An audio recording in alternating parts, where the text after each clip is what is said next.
Angga tidak pernah percaya pada cerita-cerita hantu. Hingga malam itu, ia melihatnya sendiri. Sosok seorang wanita berdiri di balik jendela besar rumah kos tua yang baru saja ia sewa. Wajahnya membiru, gaun putihnya melambai-lambai meskipun tidak ada angin, dan bekas tali yang melingkar di lehernya tampak begitu nyata. "Siapa kau?" bisik Angga dengan suara gemetar, tetapi sosok itu hanya memandangnya. Matanya kosong, seperti menyimpan rahasia yang ingin ia sampaikan. Rahasia yang akan mengubah hidup Angga selamanya. Malam itu, Angga berdiri di depan rumah kos tua yang baru ia sewa. Udara malam terasa dingin menusuk, membawa aroma tanah basah setelah hujan sore tadi. Rumah itu berdiri terpencil di ujung gang sempit, dengan lampu jalan redup yang berkedip-kedip seperti enggan menyala penuh. Cat tembok rumah tampak memudar, mengelupas di sana-sini, menyisakan jejak waktu yang tak terhapuskan.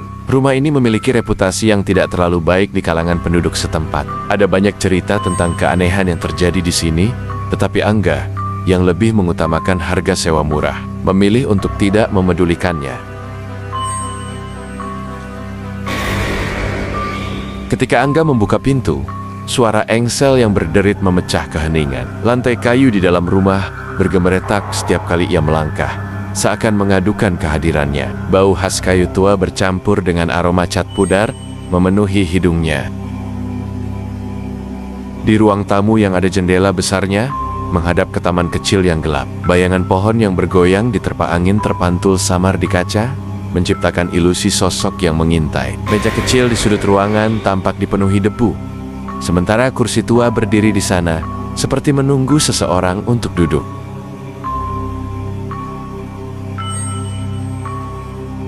Hari pertama di rumah itu berlalu tanpa kejadian berarti. Tetapi suasana sepi rumah kos itu mulai merayap masuk ke dalam pikiran Angga. Malam kedua, ia merasa ada sesuatu yang aneh. Saat sedang mencoba tidur, ia mendengar suara langkah samar dari lorong panjang di belakang rumah.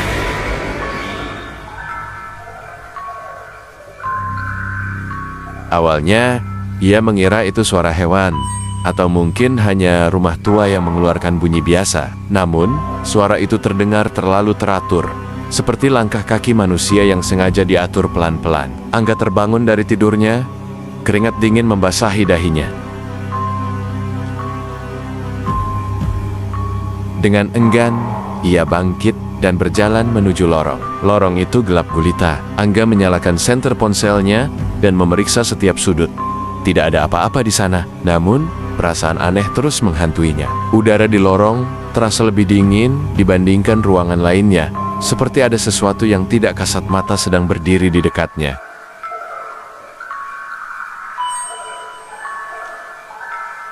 Ketika pagi tiba, Angga mencoba mengabaikan kejadian itu. Ia berpikir mungkin hanya kelelahan atau imajinasinya saja. Namun, malam berikutnya, pengalaman aneh itu berulang. Kali ini lebih menyeramkan. Saat ia mencuci wajah di kamar mandi, ia merasa ada sesuatu di belakangnya.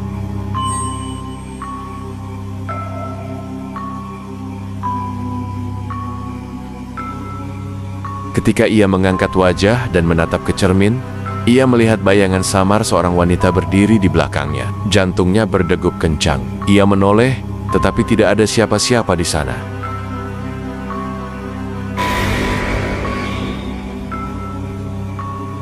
Semakin lama, kejadian-kejadian aneh itu menjadi semakin sering. Di saat malam, Angga mendengar suara-suara langkah samar, pintu yang terbuka sendiri, dan bayangan yang bergerak cepat di sudut matanya. Ia mencoba mengabaikan semuanya, tetapi semakin ia mencoba, semakin nyata kehadiran sesuatu di rumah itu.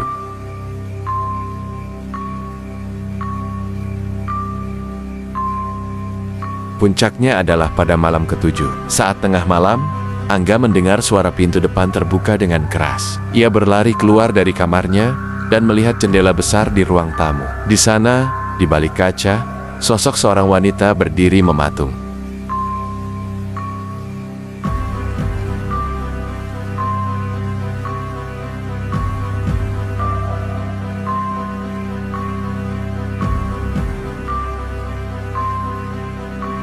Wanita itu tampak mengerikan. Wajahnya membiru, seperti kehilangan darah. Matanya kosong, namun penuh kepedihan yang tak terungkap. Rambut panjangnya yang basah menjuntai, menutupi sebagian besar wajahnya, menyisakan tatapan tajam yang menembus jiwa.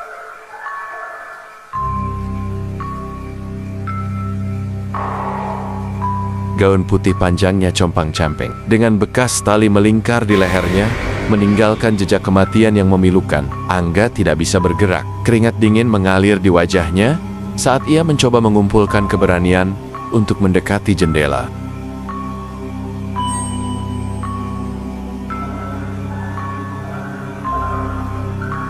Wanita itu tidak mengatakan apa-apa. Bibirnya yang pucat tampak bergerak, seolah-olah ingin menyampaikan sesuatu, tetapi tidak terdengar oleh Angga. Setelah beberapa saat wanita itu menghilang, meninggalkan embun dingin di kaca jendela. Sejak malam itu, Angga tidak bisa lagi mengabaikan kehadiran wanita tersebut. Ia mulai mencari tahu tentang sejarah rumah itu. Dengan bantuan tetangga dan sedikit riset online, ia menemukan bahwa wanita itu adalah penghuni lama rumah tersebut. Namanya Maya, seorang wanita muda yang dikhianati oleh kekasihnya. Setelah cinta tulusnya dibalas dengan perselingkuhan, Maya mengakhiri hidupnya dengan gantung diri di kamar tidur utama rumah itu.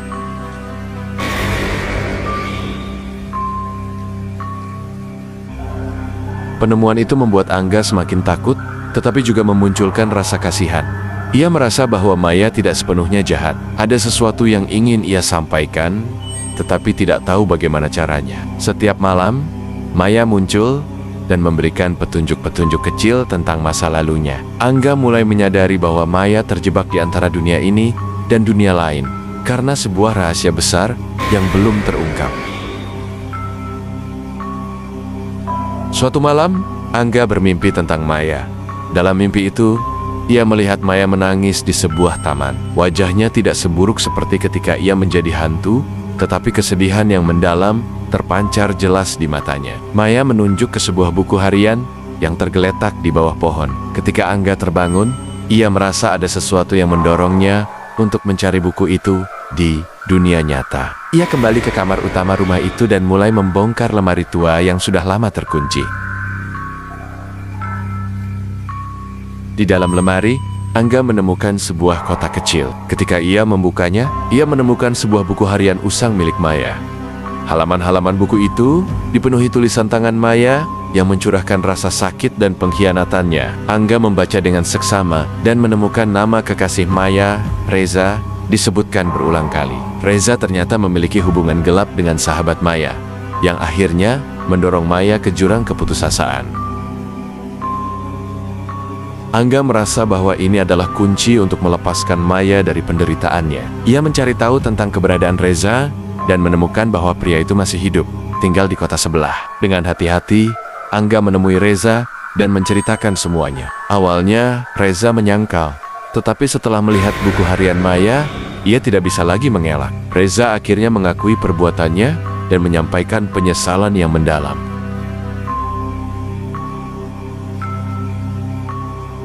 Malam itu, untuk pertama kalinya, Maya muncul di hadapan Angga tanpa aura mengerikan. Wajahnya tampak lebih damai, meski masih menyisakan kesedihan. Ia mengucapkan terima kasih kepada Angga, meskipun tanpa kata-kata, hanya melalui tatapan yang penuh makna. Setelah itu, Maya menghilang, meninggalkan rumah itu dalam keheningan yang tenang. Namun, cerita tidak berakhir di situ. Beberapa hari kemudian, Angga menemukan sebuah surat yang tergeletak di meja ruang tamu. Surat itu ditulis oleh Maya, berisi pesan terakhirnya kepada dunia. Pesan itu mengungkapkan bahwa meskipun ia telah menemukan kedamaian, luka yang ia alami adalah pengingat bagi siapa saja untuk tidak bermain-main dengan perasaan orang lain. Surat itu menjadi penutup yang emosional bagi perjalanan Angga di rumah kos tua itu. Meski Maya tidak lagi menghantui rumah tersebut, Angga tahu bahwa bayang-bayang masa lalu tetap ada, mengingatkan bahwa setiap tindakan memiliki konsekuensi. Kini, rumah itu tidak lagi terasa mencekam, tetapi penuh dengan cerita yang mengajarkan arti pentingnya kejujuran dan empati. Terima kasih sudah didengarkan. Jangan lupa like dan komentar ya guys.